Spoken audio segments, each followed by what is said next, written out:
राजकुमार सिद्धार्थ की कहानी। सिद्धार्थ गौतम का जन्म 2500 साल पहले 563 ईसा पूर्व हुआ। सिद्धार्थ का अर्थ है अर्थ सिद्ध हुआ, यानी जो काम लिया गया वह पूर्ण हुआ। सिद्धार्थ गौतम उस शरीर का नाम रखा गया जिसके अंदर आगे चलकर बुद्ध अवस्था प्रकट हो गई। बुद्ध वह अवस्था है जो स्वबोध प्राप्त करने के बाद प्रकट होती है, जिसे बुद्धत्व, आत्म साक्षात्कार, सेल्फ रियलाइजेशन और कैवल्य अवस्था भी कहा जाता है। इसका अर्थ 2500 साल पूर्व बुद्ध अवस्था जिस शरीर में प्रकट हुई उस शरीर का जन्म हुआ, ना कि बुद्ध का। बुद्ध तो पहले से ही थे और रहेंगे। नेपाल और भारत के मध्य में जहां दोनों देशों की सीमाएं मिलती हैं, वहां शाक्य वंश के लोग रहते थे। शुद्धोधन वहां का राज्य संभालते थे और कपिलवस्तु उनके राज्य की राजधानी थी, जिसके दक्षिण में कौशल और दक्षिण पूर्व में मगध का राज्य था, जो आज के बिहार राज्य के चारों ओर फैला हुआ है। शुद्धोधन की पत्नी का नाम था महामाया, जिन्होंने राजकुमार सिद्धार्थ को जन्म दिया। शाक्य वंश में यह प्रथा थी कि बच्चे का जन्म ननिहाल में होता है, इसलिए महामाया ने शुद्धोधन से आज्ञा लेकर पालकी में बैठकर अपने घर की ओर प्रस्थान किया। वे रास्ते में कुछ देर विश्राम करने के लिए एक सुंदर वन में रुकी। वहीं उन्हें प्रसव पीड़ा शुरू होने लगी। उन्होंने वैशाखी पूर्णिमा के दिन प्राकृतिक सौंदर्य के बीच बगीचे में पीपल के पेड़ के नीचे एक बालक को जन्म दिया। राजा शुद्धोधन को जब पता चला तब वे महामाया को बच्चे सहित वापस घर ले गए। शुद्धोधन ने अपने बेटे का नाम सिद्धार्थ रखा, क्योंकि ननिहाल जाने का अर्थ सिद्ध हो चुका था। सिद्धार्थ का जन्म होते ही कई चमत्कार होने शुरू हो गए। राजा शुद्धोधन ने राज्य के ज्योतिषियों को बुलाया। इन ज्योतिषियों ने पहले भी महामाया द्वारा देखे गए स्वप्न का अर्थ बताया था। महामाया ने स्वप्न में एक हाथी को देखा था जो उसके गर्भ में समा गया था। ज्योतिषियों ने तब इस स्वप्न को पुत्र प्राप्ति का संकेत बताकर कहा था, यह पुत्र चक्रवर्ती राजा बनेगा या समबुद्धि को प्राप्त होगा। ज्योतिषियों ने इस बार भी बच्चे का मुआयना करने के बाद यही घोषणा की, यह बच्चा सम्राट बनेगा या संबुद्ध बनेगा। संबुद्ध यानी जो बंधन व भाग्य से मुक्त हो। सिद्धार्थ के जन्म के पश्चात एक बुजुर्ग ऋषि राजमहल में आए, जिनका नाम था असित ऋषि। आते ही उन्होंने कहा, जिस बालक का जन्म हुआ है मुझे उसके दर्शन करने हैं। उन्हें बताया गया कि फिलहाल तो बालक सो रहा है, लेकिन ऋषि नहीं माने।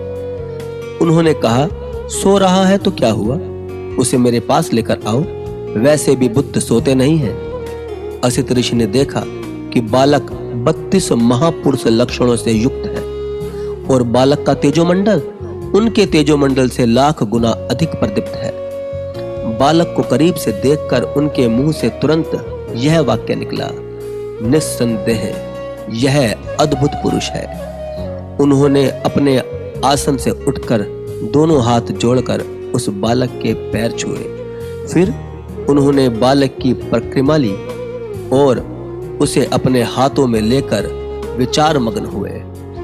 कुछ समय बाद वे बालक की ओर देखकर जोर से हंसे और फिर सिसकियां भरकर रोने लगे। सिद्धार्थ के जन्म के पश्चात यह पहला चमत्कार हुआ। असित ऋषि की इस हरकत से राजा को बड़ा आश्चर्य हुआ। राजा को संदेह हुआ कि कुछ तो गड़बड़ है। उन्होंने महाराज से पूछा, आप सिद्धार्थ को देखते ही पहले हंसे फिर रोए, इसका क्या अर्थ है? क्या मेरे बेटे का भविष्य चिंताजनक है? तब असित ऋषि ने अपने हंसने और रोने का स्पष्टीकरण देते हुए कहा, मैं इस खुशी में हंसा क्योंकि यह बालक आगे चलकर बुद्धत्व प्राप्त करेगा, जो एक बहुत ऊंची अवस्था है। इसे सत्य का साक्षात्कार होगा और जब यह दुनिया में सत्य का प्रचार करेगा तब मेरा शरीर इस पृथ्वी पर नहीं होगा और मैं उस अवस्था का दर्शन करने से वंचित रह जाऊंगा। इसलिए मेरे आंखों से आंसू आ गए। आप सोचेंगे इसमें दुखी होने वाली कौन सी बात है, लेकिन यह ना भूलें कि वह एक ऋषि थे और बहुत ज्ञानी थे, इसलिए उन्हें परम ज्ञान की अवस्था का महत्व पता था। तभी तो वह कह पाए कि बड़ा होकर यह बालक बुद्ध बनेगा। यहाँ तक कि वह नालक नामक अपने भांजे को बताकर गए, तुम अभी से तैयारी शुरू कर दो, क्योंकि जब बुद्ध को ज्ञान मिलेगा उस वक्त तुम तो इस पृथ्वी पर होगे ही। जैसे ही उन्हें ज्ञान मिले तुम फौरन उनके शिष्य बन जाना। सत्य प्राप्ति के लिए यदि आप भी इसी तरह अपनी पात्रता तैयार करते हैं तो जल्द ही ज्ञान में स्थापित हो जाएंगे। इसलिए पृथ्वी पर मिले हुए समय को व्यर्थ ना गवाएं। गौर करें कि असित ऋषि में कितनी दृढ़ता और स्पष्टता थी।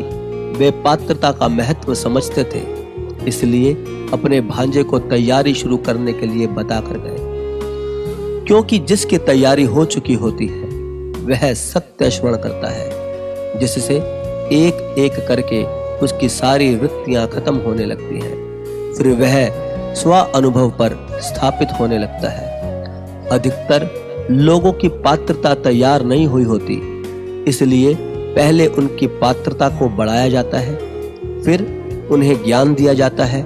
इसमें काफी समय चला जाता है, इसलिए उन्हें ज्ञान में स्थापित होने में समय लगता है, क्योंकि पात्रता अभी तैयार हो रही होती है।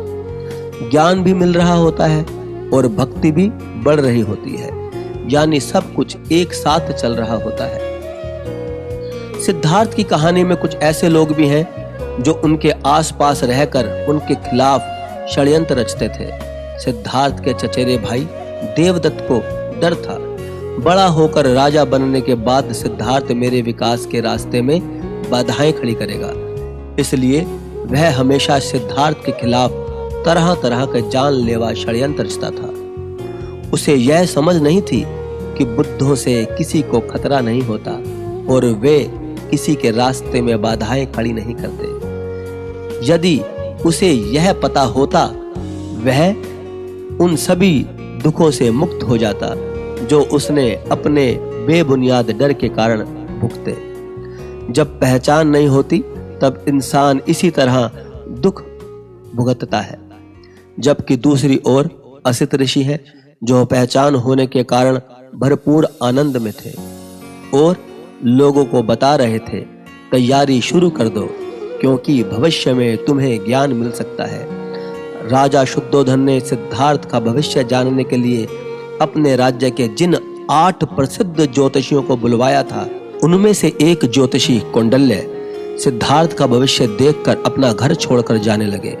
जब उनसे यह पूछा गया, आप घर छोड़कर क्यों जा रहे हैं, तब उन्होंने बताया, बाकी 7 ज्योतिषियों ने सिद्धार्थ के भविष्य की 2 संभावनाएं बताई हैं कि वे एक चक्रवर्ती राजा बनेंगे या बुद्धत्व को प्राप्त होंगे, मगर मुझे उनकी एक ही संभावना नजर आती है कि वे बुद्धत्व प्राप्त करेंगे।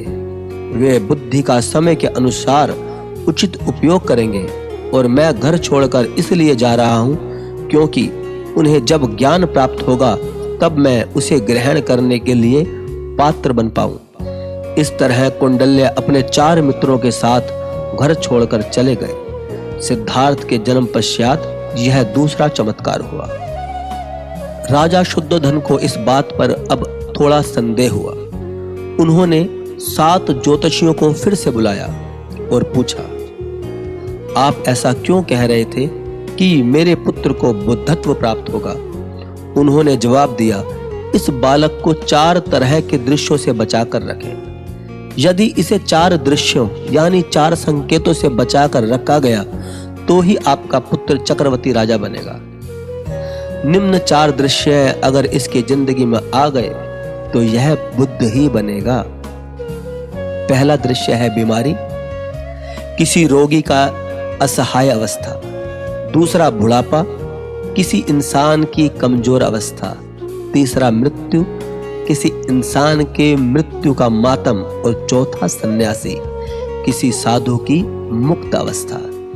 ज्योतिषियों के अनुसार अगर सिद्धार्थ ने बताए गए 4 संकेत पा लिए तो वह इन संकेतों से गहन मनन में चला जाएगा, जिसके परिणाम स्वरूप वह मुक्ति का नया रास्ता ढूंढ निकालेगा।